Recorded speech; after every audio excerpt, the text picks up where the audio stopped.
Shalom, apa kabarnya? Sehat, luar biasa.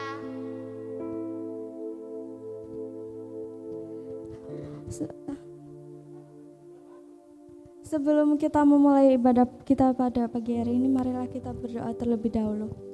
Selamat pagi Tuhan Yesus. Tuhan Yesus, sekarang kami akan memulai ibadah pada hari ini. Kiranya Engkau memberkati ibadah kami dari awal, pertengahan hingga akhir. Terima kasih Tuhan Yesus. Haleluya, amin. Marilah kita menyanyikan satu lagu pujian ini.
Semuanya?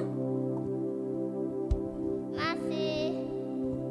Marilah kita menyanyikan lagu pujian yang kedua.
menyediakan hati dan marilah kita menyanyikan lagu pujian ini.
Sebelum kita mau mendengarkan firman Tuhan, mari kita mau berdoa terlebih dahulu.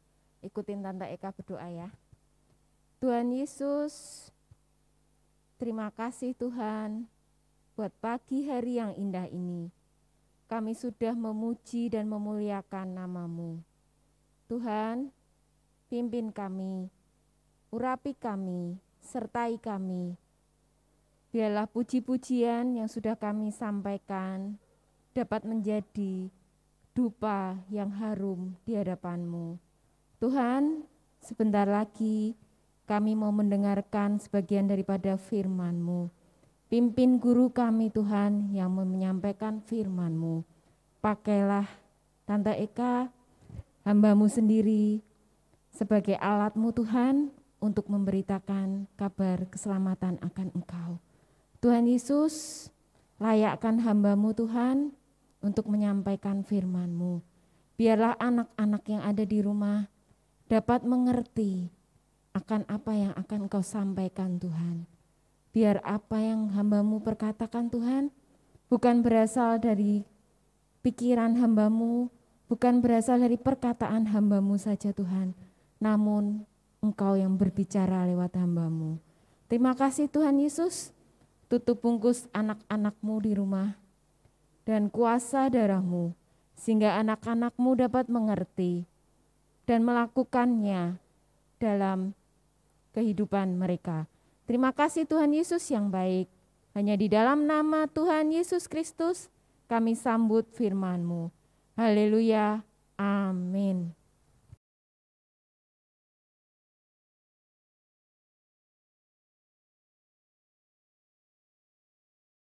Filipi 4 ayat 4a. Bersukacitalah senantiasa di dalam Tuhan. Sekali lagi ya. 1, 2, 3. Filipi 4 ayat 4a. Bersukacitalah senantiasa di dalam Tuhan. Selamat pagi adik-adik semua. Pagi ini kita sudah memuji Tuhan, kita sudah menghafalkan ayat Mas. Kini saatnya kita mau mendengarkan firman Tuhan. Pada kesempatan kali ini Tante Eka akan menyampaikan firman Tuhan mengenai sukacita Paulus dan Silas di penjara Filipi. Nah, kisah firman Tuhan kali ini kita ambil dari kitab Kisah Para Rasul pasal 16 ayat 19 sampai dengan 40. Mungkin nanti adik-adik setelah selesai sekolah minggu, kebaktian sekolah minggu ini, adik-adik bisa membaca sendiri firman Tuhan ini di kitab Kisah Para Rasul pasal 16 ayat 19 sampai 40 mengenai kebenaran firman-Nya. Tante Eka di sini akan membahas sedikit. Hanya sebentar saja Tante Eka akan menyampaikan firman ini. Kita buka telinga kita buka hati kita mau mendengarkan firman Tuhan. Di situ diceritakan bahwa Paulus dan Silas, mereka dipenjara bukan karena kesalahan mereka, bukan karena kejahatan mereka. Mereka di situ dikarenakan ada beberapa orang pembesar-pembesar kota yang ada di Filipi itu, khususnya orang-orang Rom. Mereka tidak suka dengan Bapak Paulus dan Silas yang mengabarkan berita keselamatan. Dia tidak suka akan hal itu. Kemudian pembesar-pembesar kota itu, dia memerintahkan untuk Paulus dan Silas ini diseret dan dimasukkan ke penjara. Para pembesar-pembesar ini kemudian menyuruh kepala penjara di Filipi untuk memenjarakan Bapak Paulus dan Silas ini. Kemudian kepala penjara ini diperintahkan untuk menjaga mereka berdua dengan sungguh-sungguh, jangan sampai mereka ini lepas dari penjara itu. Akhirnya kepala penjara itu membawa mereka untuk masuk ke dalam penjara. Dan kepala penjara ini menempatkan mereka berdua di tempat penjara di tengah, yang paling tengah. Mungkin adik-adik bisa bayangkan penjara itu seperti apa? Apakah penjara itu merupakan tempat yang menyenangkan? Apakah seperti tempat rekreasi, kayak mall mungkin? Apakah seperti itu? Tante yakin pasti kalian di rumah menjawab, bukan Tante. Penjara itu bukan tempat yang menyenangkan. Bukan seperti mall yang kita dapat dengan senang bermain di sana. Tapi penjara di sini, kita bayangkan penjara di sini, kita tahu bahwa penjara biasanya isinya orang-orang jahat, bukan orang-orang baik. Sedangkan Bapak Paulus dan Silas ini mereka bukan orang jahat, tapi mereka orang-orang baik, tapi mereka dikacau dan difitnah karena ada beberapa orang yang tidak menyukainya. Penjara seperti itu, penjara gelap, sepi. Kita mungkin di sana merasa takut di dalam penjara itu. Mereka tidak hanya dimasukkan ke penjara seperti orang-orang biasa yang masuk ke dalam borgol-borgol, rantai-rantai, yang kamar berjeruji seperti itu. Tapi mereka berdua masih dirantai tangannya dan dipasung kakinya. Seperti orang yang tidak boleh kemana-mana. Dia cuma duduk dipasung, tidak boleh kemana-mana. Kepala penjara itu berpikir bahwa dia biar tidak bisa lari, biar tidak bisa selamat. Namun apa yang terjadi adik-adik? Minggu pertama kita mempelajari tentang buah roh kasih. Minggu kali ini Tante Eka menceritakan buah roh kedua yaitu sukacita. Sukacita yang dari Tuhan itu ada pada Paulus dan Silas. Mereka berdua di saat malam hari, mereka tetap memuji, menyembah Tuhan. Mereka berdua tetap bersukacita. Bahkan orang-orang yang ada di penjara itu hukuman yang lain yang ada di penjara itu, mereka heran. Ini orang kok aneh ya? Mereka di penjara bukannya sedih seperti kita. Tapi kok mereka bisa memuji Tuhan? Dia bisa bersorak-sorak. Dia bisa menyembah Tuhan dengan luar biasa. Sehingga mujizat Tuhan itu pada malam hari itu terjadi. Pada waktu itu terjadi gempa bumi yang sangat hebat. Sehingga pintu-pintu yang ada di penjara itu bisa terbuka. Sendi-sendi yang ada di penjara itu semua goyah. Karena kuasa dari Tuhan. Sukacita itu mendatangkan kuasa dari Tuhan. Ada kekuatan daripada Tuhan. Dan selain itu, selain pintu-pintu, borgol yang ada di tangan Paulus dan Silas, dan pasung yang ada di kaki mereka, itu terlepas dengan sendirinya. Itu semua karena kuasa Tuhan dalam pujian, dalam sukacita. Kuasa Tuhan bekerja bagi orang yang percaya. Setelah itu, apa yang terjadi? Tadi dikatakan kepala penjara itu dia harus menjaga dengan sungguh-sungguh. Waktu malam hari itu, kepala penjara itu sedang tertidur dan dia terjaga. Dia terbangun, dia langsung ingat, aku dikasih tugas untuk menjaga Paulus dan Silas.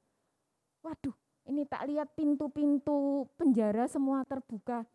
Pasti kedua orang itu pasti sudah lari keluar dari penjara itu. Dia ketakutan sendiri, kepala penjara itu.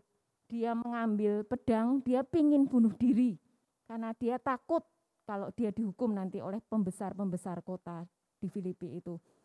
Namun apa yang terjadi saat dia mau menusukkan pisaunya ke dalam tubuhnya, Paulus ini berteriak, "Hai kepala penjara, jangan engkau bunuh dirimu. Kami berdua masih ada di sini. Kami berdua tidak kemana-mana. Kami masih tinggal di penjara ini." Kemudian apa yang dilakukan kepala penjara itu? Kepala penjara itu langsung dia lari masuk ke dalam penjara itu. Mereka melihat Paulus dan Silas benar mereka masih ada di dalam.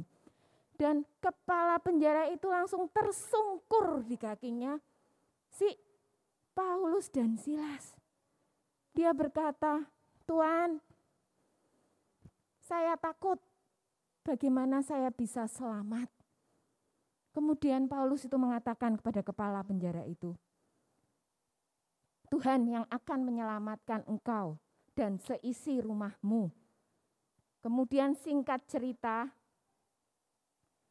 kepala penjara itu pun percaya pada Tuhan dan keluarga mereka semua diselamatkan.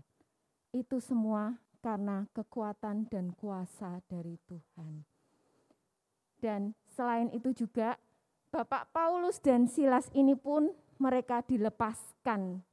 Dia dibebaskan oleh pembesar-pembesar kota itu. Dia dilepaskan dari penjara itu. Dan dia tidak dipenjara lagi, dia mulai mengabarkan firman Tuhan lagi.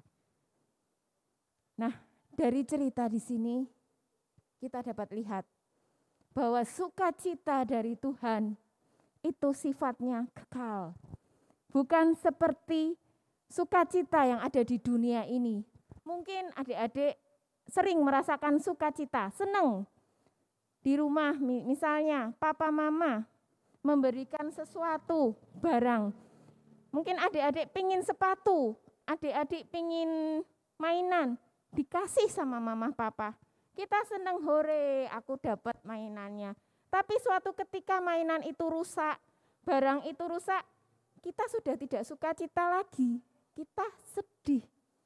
Karena apa yang diberikan orang tua kita rusak. Sukacita yang dari dunia itu semu sifatnya. Ini terdapat dalam Ibrani pasal 11 ayat 25. Namun sukacita yang daripada Tuhan itu sifatnya kekal. Itu memberikan kekuatan kepada kita. Itu memberikan kita sukacita yang benar-benar membuat kelegaan buat hati kita. terdapat dalam Yohanes 15 ayat 11. Mungkin nanti adik-adik bisa buka Alkitabnya di rumah masing-masing. Jadi marilah kita belajar seperti Bapak Paulus dan Silas yang meskipun dalam kondisi mereka sangat tidak mengenakkan buat mereka. Mereka tidak berbuat salah tapi mereka dimasukkan penjara. Yuk kita belajar. Masa-masa pandemi ini mungkin banyak di antara kita yang sudah bosan. Pandemi sudah berlalu 1 tahun lebih. Bosan ya adik-adik. Kita di rumah nggak boleh kemana-mana. Nggak bisa bermain dengan teman-teman. Tidak bisa sekolah bebas tatap muka. Tidak bisa sekolah minggu ketemu dengan teman-teman di gereja. Kita merasa bosan. Mungkin kita mengikuti ibadah online rasanya kayak kita ngelihat film aja. Tidak bisa kita rasakan hadirat Tuhan ini. Yuk kita belajar seperti Bapak Paulus dan Silas untuk selalu dapat mengucap syukur, untuk bersukacita. Karena dengan sukacita yang daripada Tuhan, itu akan membuat kekuatan bagi kita. Sukacita hanyalah dari Tuhan yang sifatnya kekal. Firman Tuhan tidak tante panjangkan. Kiranya Tuhan memberkati kita semua. Saya undang adik-adik yang di rumah kita untuk tunduk kepala, tutup mata, kita mau berdoa. Tuhan Yesus, terima kasih Tuhan buat sebagian daripada firman-Mu. Hamba-Mu berhenti berbicara Tuhan. Namun hamba-Mu yakin Tuhan, Engkau yang akan menjamah masing-masing anak-anak yang ada di rumah Tuhan. Engkau akan memberikan sukacita-Mu ya Tuhan buat anak-anak-Mu. Mungkin di antara mereka saat ini sedang sakit. Mungkin mereka bosan Tuhan dengan keadaan seperti ini. Mungkin mereka Tuhan dalam kondisi yang menyusahkan. Orang tua mereka mungkin ada yang kehilangan pekerjaan. Tapi Tuhan, biarlah kami belajar Tuhan untuk dapat mengucap syukur dalam keadaan apapun. Dalam kondisi apapun, untuk kami selalu mengandalkan kepada Engkau. Berikan kami keyakinan Tuhan, berikan kami iman-Mu Tuhan, bahwa Engkau tidak akan membiarkan kami sendiri. Engkau tidak akan membiarkan kami tergeletak. Engkau akan tetap menguatkan kami Tuhan. Engkau akan memberikan sukacita buat anak-anak-Mu di rumah. Terima kasih Tuhan Yesus. Buat kami semua pelayan-pelayan-Mu yang ada di tempat ini juga Tuhan, Engkau urapi kami. Engkau pimpin kami, beri kami semua kesehatan untuk dapat melakukan semua kehendak-Mu Tuhan. Terima kasih Tuhan, kami serahkan semua tim singer, leader, dan multimedia dan semua yang terlibat dalam aktivitas pekerjaan-Mu Tuhan. Biarlah Engkau saja yang mengurapi dan memberkati. Terima kasih Tuhan. Biarlah anak-anak-Mu dapat merasakan sukacita, dapat memiliki sukacita yang daripada Engkau, seperti yang dialami Bapak Paulus dan Silas. Terima kasih Yesus, kami sudah berdoa, kami mengucap syukur. Hanya di dalam nama Tuhan Yesus Kristus, kami berdoa. Haleluya. Amin. Nah, minggu ini Tante Eka akan memberikan tugas kepada kalian semua. Kalian pasti di rumah punya barang bekas kan? Tante Eka ingin kalian membuat hiasan dinding dari barang bekas. Bahan utamanya barang bekas. Seperti contoh yang Tante Eka buat di sini. Di sini ada tertulis ayat Mas minggu ini, bersukacitalah senantiasa di dalam Tuhan. Filipi 4 ayat 4a. Bisa seperti ini, bisa dipasang di dinding kalian. Jangan setelah bikin nanti dibuang aja, enggak, tapi kita pasang. Biar kita selalu mengingat bahwa sukacita yang dari Tuhan itu selalu kekal. Bisa juga seperti ini, bahannya dari barang bekas. Nah, tugas ini dikumpul paling lambat hari Selasa. Ada 5 anak nanti yang akan mendapatkan berkat dari Tuhan. Yuk bikin yuk, kita belajar dengar-dengaran untuk mau melakukan firman Tuhan. Mungkin bisa juga tulisan firman ayat Mas kali ini ditulis bagus. Terserah adik-adik, yang penting bahan utamanya barang bekas, bahannya bahan bekas. Terima kasih. Sebelum kita berpisah, kita mau lihat tugas-tugas teman-teman kalian di minggu yang lalu. Kita mau lihat, kita mau saksikan, selamat menyaksikan. Bye-bye. Tuhan Yesus memberkati kita semua. Sehat selalu, tetap semangat. Dadah.